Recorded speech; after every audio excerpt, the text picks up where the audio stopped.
Nós vamos pensar sobre Colossenses, capítulo 2, 6 a 23, e o tema da nossa reflexão vai ser: mistificação só causa confusão. Então preste atenção para refletirmos e pensarmos sobre um assunto tão importante. Vocês podem olhar aí a cidade dos Colossenses, como se pode ver, foi encontrado o lugar onde estava essa cidade, mencionada no Novo Testamento.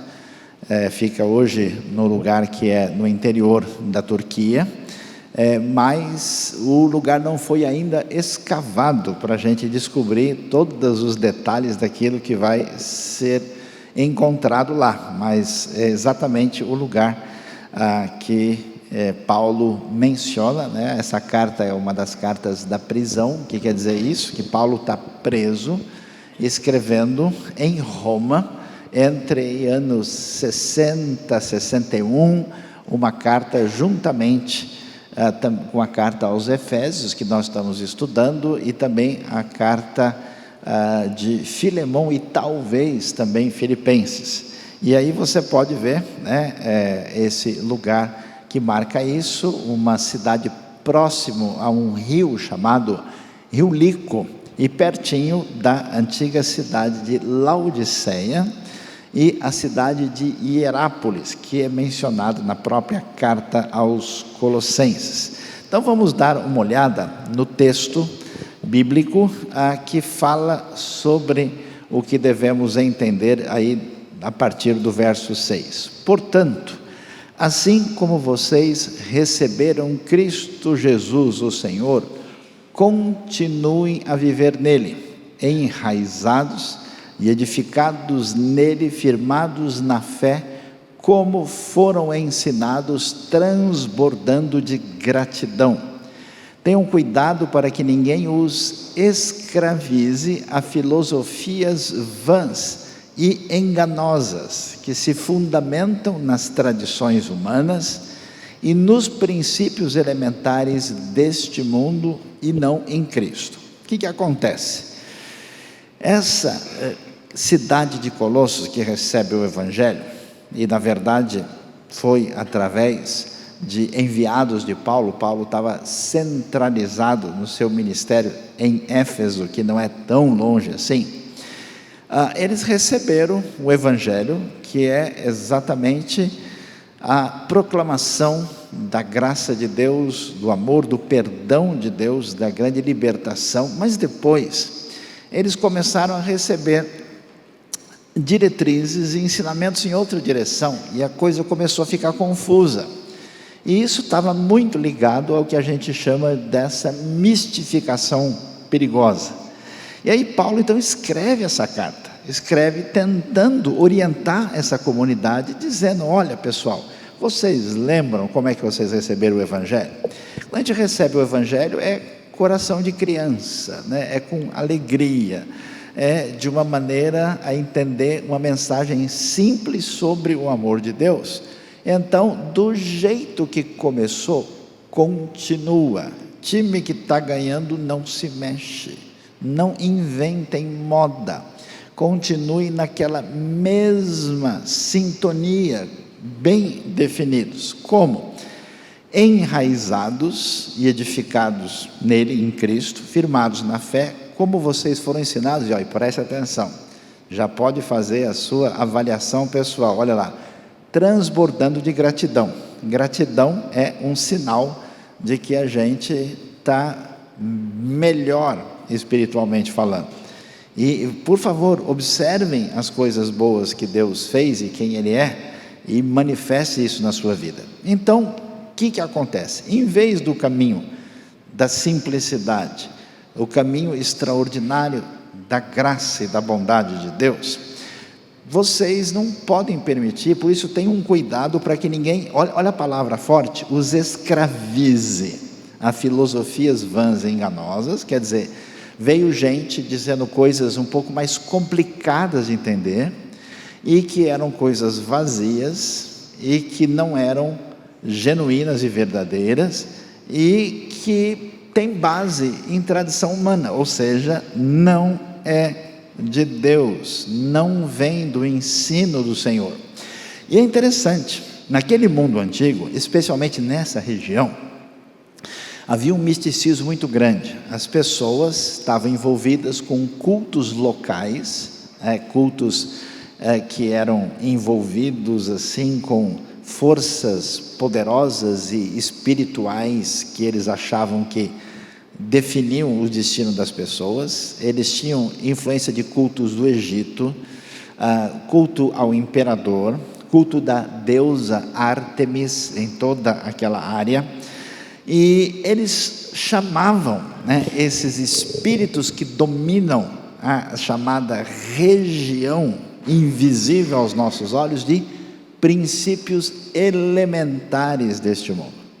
E aqui é interessante, eles estavam pautando a vida deles a se conduzirem através do que se imaginava que esses princípios ou esses espíritos poderiam fazer, e misturando com outras tradições, ou seja, mistificação causando confusão. E aí o texto continua e começa a dizer para eles: olha, preste atenção, quando uma mensagem, uma diretriz de alguém que pretende levar a palavra divina se afasta do centro, do mais importante, do significativo, alguma coisa está errada.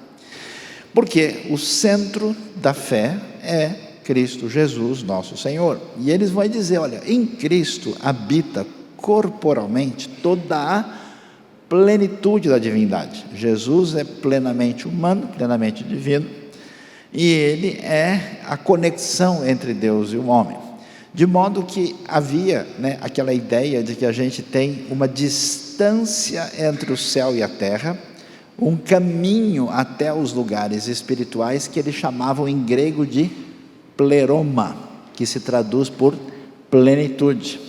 E o pessoal dizia o seguinte: olha, se você quer subir os degraus da espiritualidade, uma coisa muito comum em várias religiões no mundo, você precisa fazer isso, você precisa conversar com cada espírito que está em cada posição, você precisa fazer esse ritual X. E Paulo escreve aos Colossenses: pessoal, esquece, porque em Cristo Jesus, tudo aquilo que envolve esse pleroma, essa plenitude, está resolvido, e tudo aquilo que envolve o mundo espiritual divino está em Cristo, e Ele mesmo sendo alguém encarnado, plenamente humano, por isso corporalmente, nele está tudo.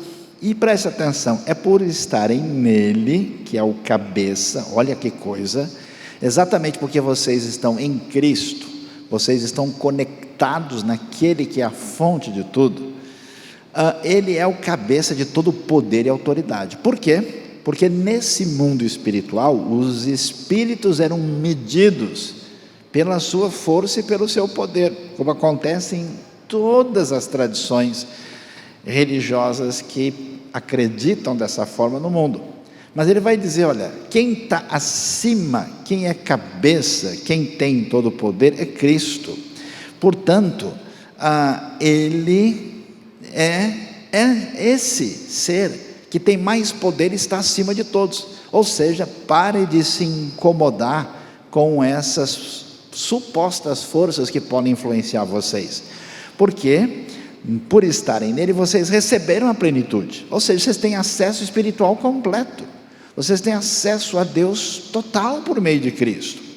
E olha só, estava acontecendo um problema, uma mistura de elementos pagãos desse mundo místico da região, misturado com algumas ideias que vieram do judaísmo rabínico da época. E aí eles fizeram uma espécie de salada mista complicada e começaram a dizer o seguinte: olha, vocês precisam praticar os rituais exigidos do contexto judaico para que vocês tenham acesso a Deus. E a gente sabe que desde o início o Evangelho vai nos dizer: não, olha, Israel é o povo de Deus, por meio deles vieram os profetas, as Escrituras, a mensagem da salvação chegou, mas não é necessário que ninguém, para chegar perto de Deus, precise se tornar uma espécie de judeu praticante antes. Não é isso.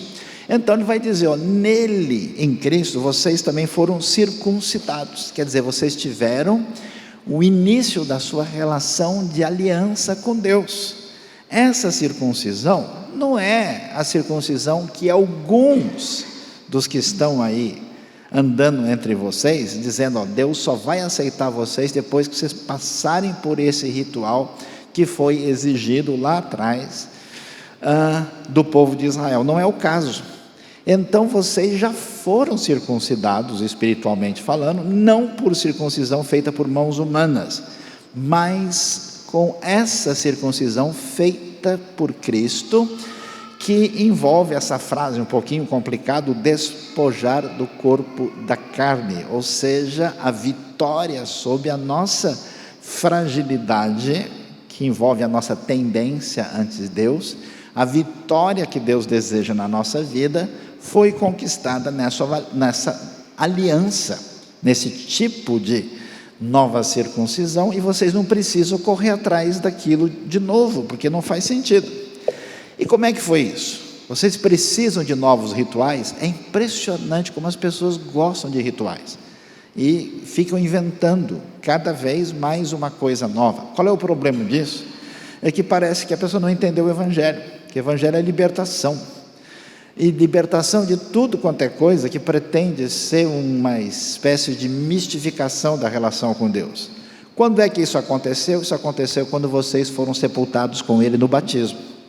Isso é, quando vocês professaram a sua fé, entraram em aliança com Deus e foram batizados, por isso que todo aquele que nele crê deve ser batizado, e com ele foram ressuscitados mediante a fé no poder de Deus que ressuscitou dentre os mortos.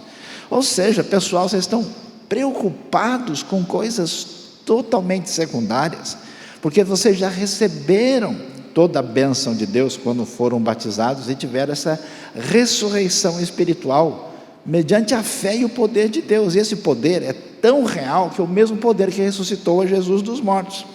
Porque qual que é a história de fato? Quando vocês estavam mortos em pecados e na incircuncisão da sua carne, quer dizer, vocês eram pecadores, espiritualmente mortos, sem nenhum tipo de relacionamento de aliança com Deus, eram incircuncisos e afastados da comunidade do povo de Deus. O que Deus fez? Deus vivificou, deu vida a vocês em Cristo. Como é que Ele fez isso? Ele nos perdoou todas as transgressões, porque o problema é o nosso problema espiritual e moral, nosso afastamento de Deus, mediante o fato de que nós não só somos pecadores por natureza, mas pela nossa vida. Quantas vezes, se a gente ofende a nossa própria consciência, se a gente ofende o nosso próprio amigo, irmão e próximo, quanto mais o Deus, o ser perfeito, o Senhor do universo. Então essa lacuna moral, olha, Deus resolveu apagar tudo. Como é que Ele fez isso? Ele fez de uma maneira muito interessante. Como Deus é justo e Ele faz a sua justiça baseada em uma realidade clara, concreta e objetiva, não é um negócio arbitrário e confuso, as suas ordenanças, uma referência talvez até aos 10 mandamentos, as referências principais de como conduzir a vida diante daquilo que é a exigência de Deus, que eram exigências que nos eram contrárias. Por quê? Porque elas nos colocam nos nossos limites e se circunscrevem às nossas ações. Elas vão mostrar onde é que está o nosso erro, a nossa falha, e elas trouxeram o que? Um documento de condenação. E esse documento é qual? Um escrito, uma escrita de dívida. Quer dizer, diante do tribunal, mais do que internacional de Deus, olhando para a sua vida, para a minha vida, todos os nossos pontos negativos estão definidos e registrados. E essa escrita de dívida ia contra nós. O que acontece? Para vocês entenderem a grandiosidade extraordinária da mensagem do Evangelho, em Cristo Deus cancelou a sua condenação. Aquilo que os mandamentos de Deus exigiam e naquilo que você tinha falhado, isso Ele trouxe o perdão completo, porque levou a culpa sobre si, pagou pelos nossos pecados. O que ele fez? Ele a removeu. Aquele documento que condenava a sua vida foi completamente cancelado. Como é que ele fez isso? Removeu pregando-a na cruz, na sua grande vitória, no seu sacrifício em nosso favor. E aí que vem a coisa diferente, que a novidade, e nem sempre a gente pensa nisso, que essa vitória, que é uma vitória legal e jurídica do Evangelho, também é uma vitória espiritual, de tal maneira que quando ele fez isso, ele despojou, venceu, saqueou, numa espécie de batalha, os poderes e as autoridades, falando dos espíritos que habitam o mundo espiritual invisível. Essa vitória que entra nessa dimensão cósmica e espiritual, Cristo triunfou sobre eles na cruz e fez deles um espetáculo público. É a ideia de derrotados numa batalha, despojados completamente e vencidos pela morte do Senhor, que além de perdoar os nossos pecados, nos traz essa grande vitória espiritual impressionante. E diante disso, vem a necessidade de tomar algumas atitudes práticas. Então preste atenção. Na sua vida, se você quiser caminhar espiritualmente direito, você precisa entender a mensagem, o ensino, a direção que Deus nos dá na sua palavra. E entendendo isso, isso tem consequências para a sua mente, para o seu comportamento, para a sua vida. E é tão impressionante como tem gente que às vezes a vida toda envolvida em ambiente religioso, ou até mesmo frequentando alguma igreja, carrega um monte de monstros na sua cabeça, carrega uma série de pesos, tem um monte de medos, tem uma atitude de quem não conhece o Evangelho. E surpreende, porque parece que ele recebeu a mensagem e ela não entrou no seu coração, na sua mente, no seu espírito, no seu entendimento. E aí Paulo vai dizer, portanto, preste atenção, não permitam que ninguém os julgue. Por quê? Olha o que aconteceu. Desenvolveu-se nesse ambiente uma situação em que um grupo de pessoas que entrou nesse caminho de mistificação, e o caminho da mistificação nunca abençoa a vida de ninguém. Por isso a pergunta que eu quero fazer para você hoje é se você tem maioridade espiritual, se você caminha com as suas próprias pernas, porque há pessoas que de fato são dominadas e escravizados por outro, escravizados por mistificação, escravizados por medo, escravizados por legalismo e coisa absolutamente desnecessária. Qual é o grande problema disso? Você perde o centro do Evangelho e começa a discutir coisas inúteis. Às vezes eu fico triste, várias pessoas no ambiente de igreja vêm fazer perguntas, são perguntas totalmente desnecessárias e irrelevantes, sobre questões menores e sem sentido, enquanto deveriam de fato fazer perguntas sobre como é que a minha vida pode fazer diferença no reino de Deus. Ele quer saber se ele usa a camisa azul ou verde, perguntas totalmente sem sentido. Então eu digo, olha, quando alguém entra por esse caminho, sempre é um caminho perigoso. Que tipo de caminho? Caminho de dominar a vida das outras pessoas, de controlá-las. Ninguém tem o direito de julgar você por causa de comida e bebida, porque foi o que aconteceu aí. Ah não, mas se você é de Deus, você pode comer essa coisa? Por quê? Porque foi influência do tipo de proposta judaizante que eles estavam dizendo, vocês não podem ser agradáveis a Deus e ter alegria se vocês não comerem a dieta conforme os rabinos entendiam a lei. Não, vocês não podem ser pessoas felizes se vocês beberem isso e aquilo. É interessante porque a lei não trata de discussão sobre bebida, então eles inventaram outras coisas que a gente nem sabe direito o que estava envolvido, que tipo de bebida estava envolvido ou não. Dificilmente isso tem a ver com as questões que a gente levanta hoje, ou com relação a alguma festividade religiosa, ou a celebração das luas novas dos dias de sábado. Ou seja, olha que coisa maluca.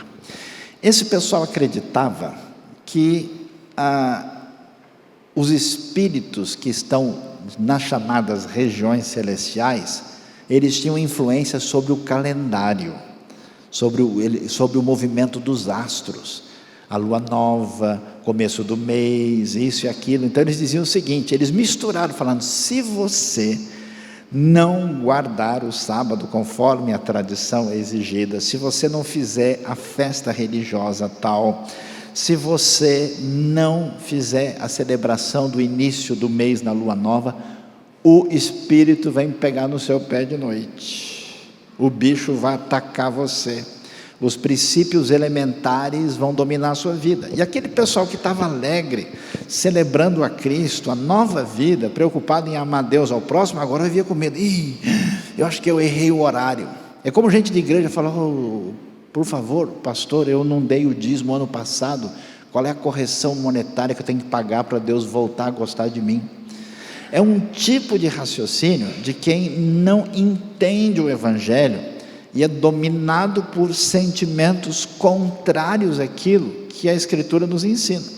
E diz: pessoal, todas essas coisas que estão sendo mencionadas, que até tinham a sua importância, nós temos as festas do Antigo Testamento, até falamos sobre elas recentemente, a celebração que envolvia o início do mês na lua nova, o sábado com a sua sabedoria do princípio sabático, mas essas coisas eram sombras, falavam de realidade mais profundas e superiores que vieram a chegar a nós agora em Cristo. A realidade, porém, encontra-se em Cristo. Então você não pode deixar de prestar atenção no que realmente importa e gastar energia com coisas que não tem nada a ver. Eu fico bobo às vezes, a pessoa começa a perguntar coisa, né? Se eu usar o tênis da marca tal, será que vai ter um problema na minha vida? Bom, se o tênis estiver furado, vai entrar um prego debaixo do seu pé, né? Se for muito ruim, você vai escorregar e cair. Mas são coisas que envolvem uma espécie de fanatização por coisas inúteis e desnecessárias. E aí a palavra de Deus continua e diz: olha, pessoal, por favor, me escutem, vai dizer Paulo, não permitam que ninguém que tenha prazer numa falsa humildade. Isso é interessante. A mistificação muitas vezes vem acompanhada de uma atitude de falsa humildade. A pessoa tem carinha de santinho, parece muito consagrado. Ninguém vai entrar num caminho desse e fazer a cara do lobo mau, né? A pessoa parece não preocupada com coisa séria, faz até aquela cara para assustar os outros, mas diz Paulo, isso é falsa humildade. Essas pessoas que estão atazanando a sua vida para você se preocupar com unha, cabelo, pé, mão, dia, comida, não sei o quê, essas coisas elas não têm importância.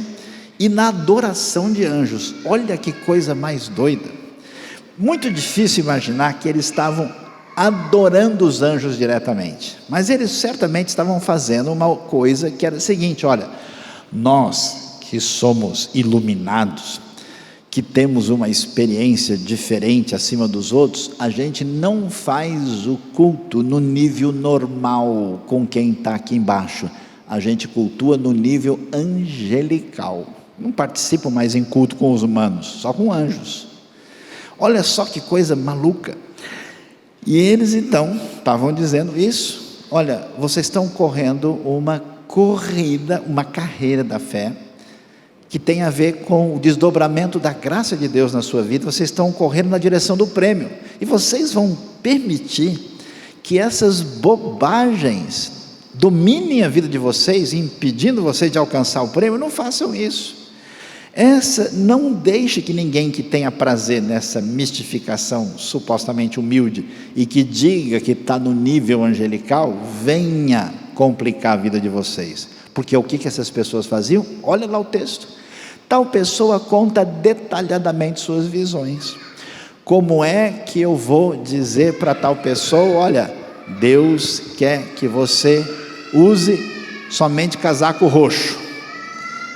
Para ter essa força e esse poder, eu vou dizer: não, mas eu tive uma visão onde aparecia você dentro do casaco roxo, portanto, você não pode mais usar nem verde, nem azul, nem vermelho, só roxo.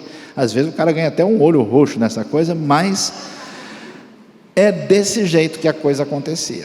Ou seja, uma visão que não é verdadeira, uma visão que não tem origem no Espírito de Deus e que tinha o propósito manipulativo de dominar as pessoas. É aquilo que em muitos lugares o pessoal chama de profetada e não de profecia.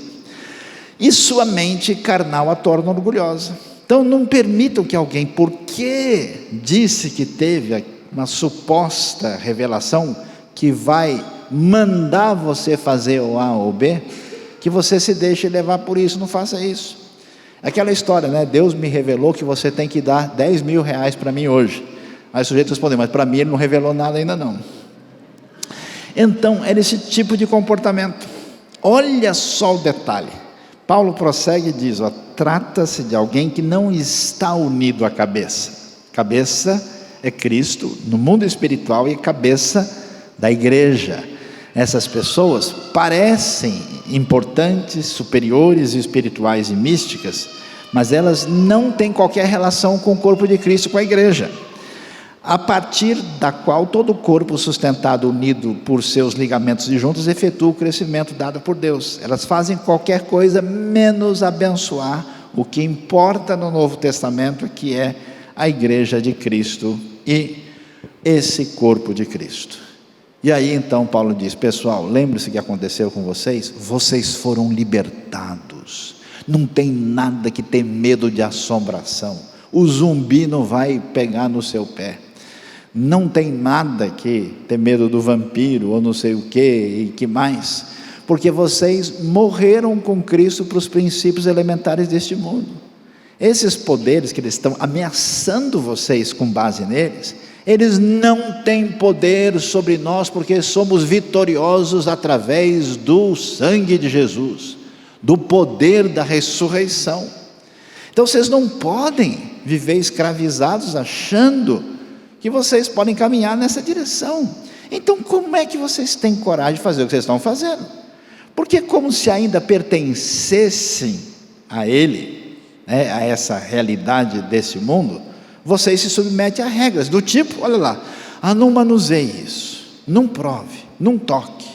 Vocês já perceberam que tudo que aparece nesse mundo o pessoal fala que é do anticristo? Parece o computador, o computador é do anticristo. Apareceu a televisão, era do anticristo. Apareceu a internet, a internet é do anticristo.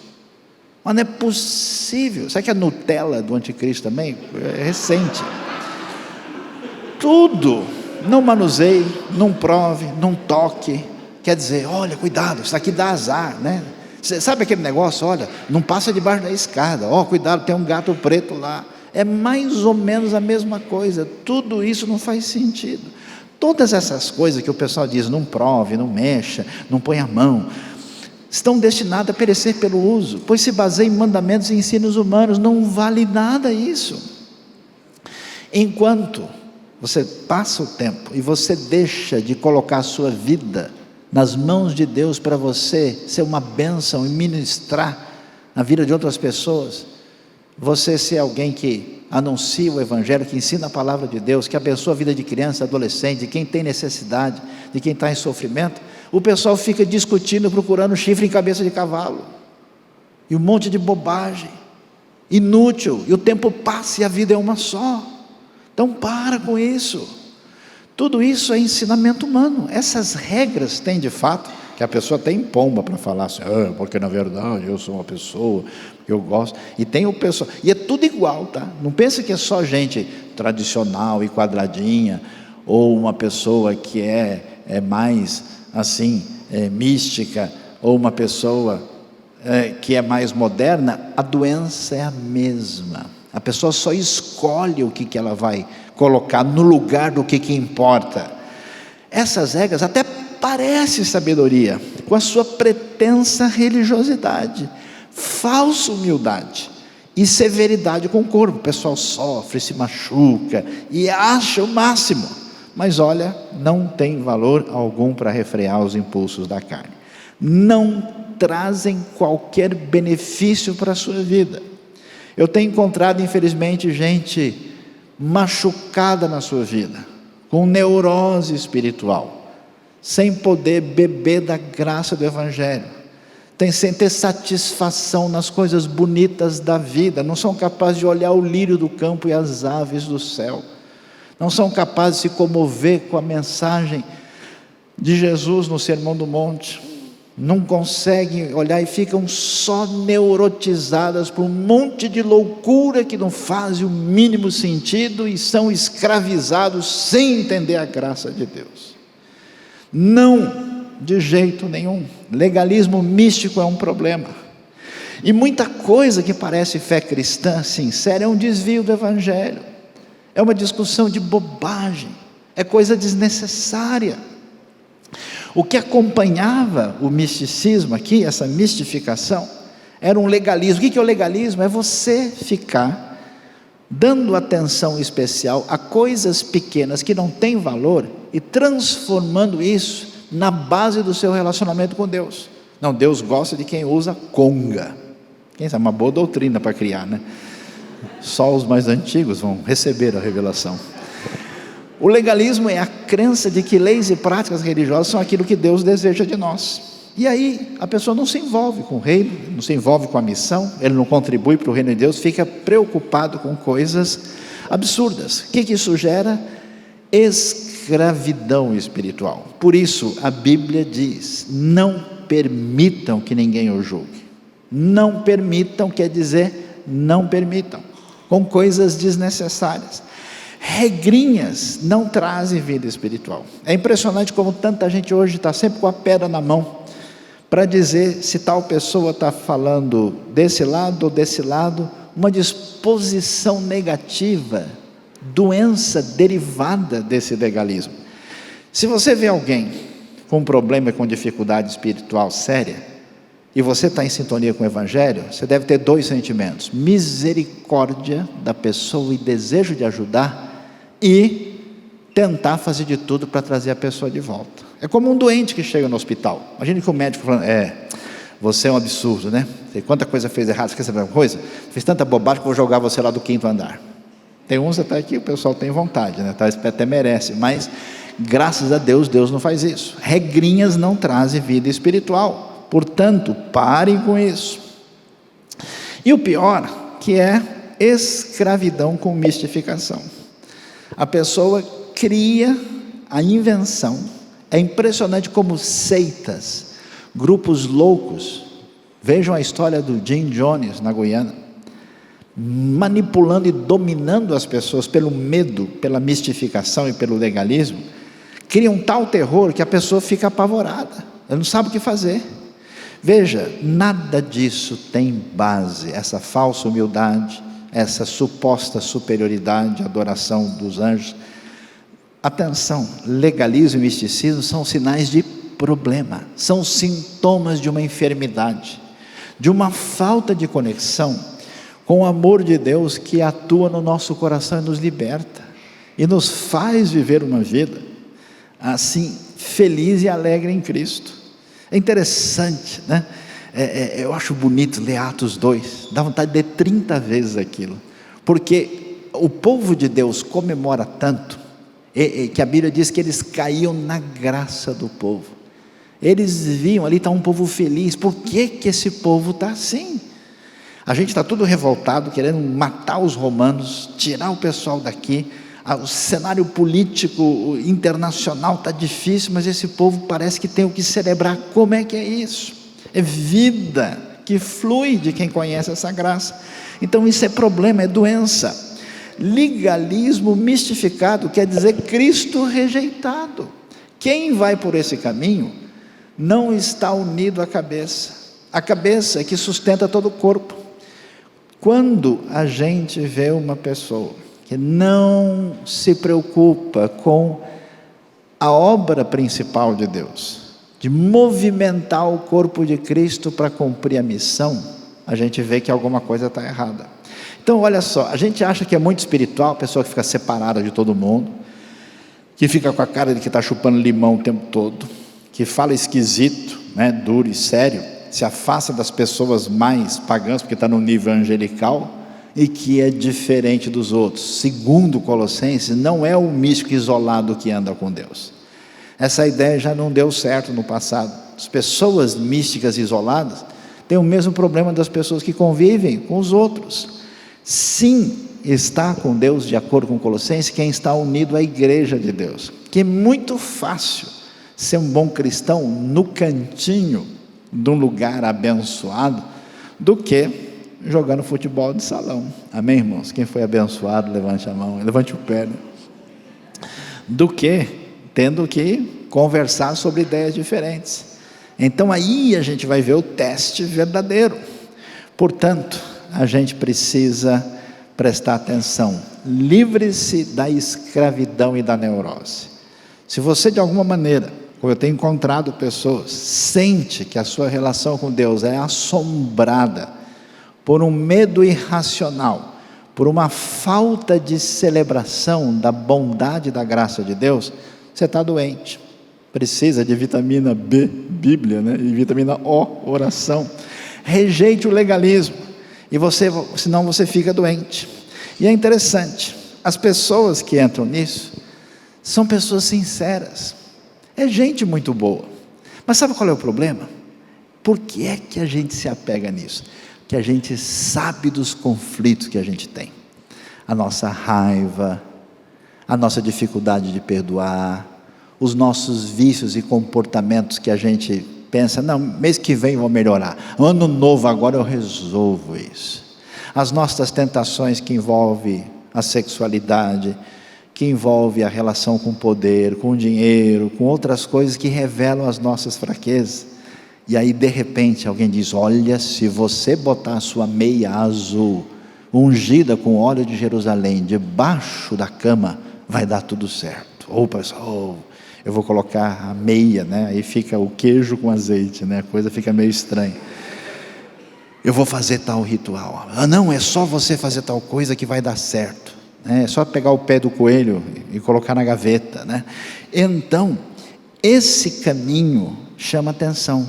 E qual é o problema? É que o legalismo mistificado é uma falsa solução para um problema mais sério. Você precisa entender que Deus ama você e está em busca do seu coração. Mais do que fazer qualquer coisa, Deus é a pessoa mais interessada em colocar o seu amor incondicional na sua vida, e somente essa graça traz poder, pelo poder do Espírito, para a gente viver uma vida que agrada a Deus e nos traz plenitude de vida. O legalista mistificado não anda com Deus. Presta atenção no texto, olha lá. Essas regras têm aparência de sabedoria, com pretensa religiosidade, falsa humildade e até severidade com o corpo. Mas atenção, não tem valor algum para refrear os impulsos da carne, porque esse é o problema. Não tem poder para refrear a cobiça indevida do nosso pensamento.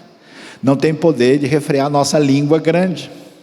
Não tem poder de refrear a nossa indisposição de perdoar, a nossa atitude irresponsável. Não tem. É apenas uma fuga, uma espécie de analgésico para um problema espiritual mais profundo. Não existe vitória na fé fora do relacionamento bíblico com Cristo Jesus, baseado na graça, na fé e atenção.